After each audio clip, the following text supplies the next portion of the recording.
జై జై శ్రీరామ్. శ్రీరామ్. ఈ రోజు మనం అంజనీ పుత్ర పవన్ సుతనామా గురించి తెలుసుకుందాం.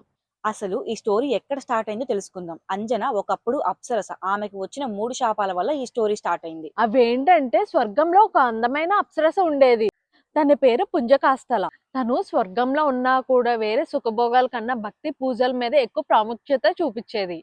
అలా ఒకరోజు తన గురువైన బృహస్పతికి తను తయారు చేసిన రుద్రాక్షమాల ఇచ్చింది.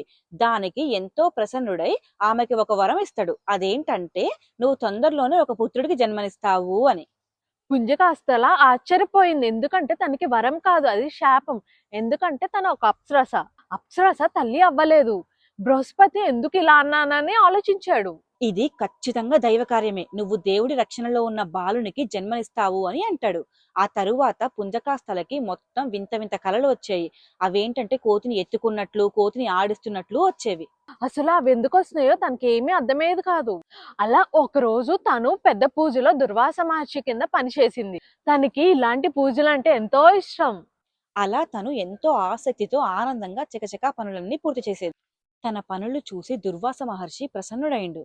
పుంజకాస్తల ఎంతో ఆసక్తితో ఆనందంగా పనులు చేస్తుంటే తను తీసుకువస్తున్న కుండలో ఉన్న నీళ్లు కింద మొత్తం ఒలిగిపోయినాయి.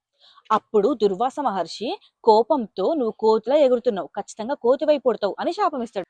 వెంటనే పుంజకాస్తల దుర్వాస మహర్షి కాలు మీద పడుతుంది. దుర్వాస మహర్షి ఎంతో బాధపడతాడు. ఇంత చిన్న తప్పుకి ఇంత పెద్ద శాపం ఎందుకు ఇచ్చానా అని. కానీ ఆ శాపం తీసే శక్తి కూడా ఆయనకి లేదు. అప్పుడు దుర్వాస మహర్షి శాపాన్ని కొంచెం మార్చాడు. నువ్వు కోతివైనా కూడా నువ్వు అనుకున్నప్పుడు నీ రూపాన్ని మార్చుకోవచ్చు. అలానే నీ గర్భగుడిలో ఎంతో బలమైన గొప్ప బాలుడు జన్మిస్తాడు. ఈ ప్రపంచాన్ని కాపాడే శక్తి కూడా తనకి ఉంటది అని అంటాడు. ఒకరోజు పుంజకాస్తల భూమి మీద విహరిస్తుంటే ఒక చోట ఎంతో వెలుగు రావడం చూసిద్ది.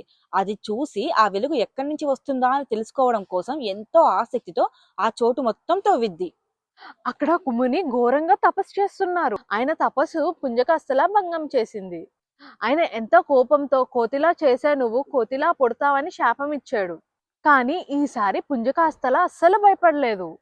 తనకి ముందే తెలుసు తన కోసం గొప్ప ఫ్యూచర్ వెయిట్ చేస్తుంది అని.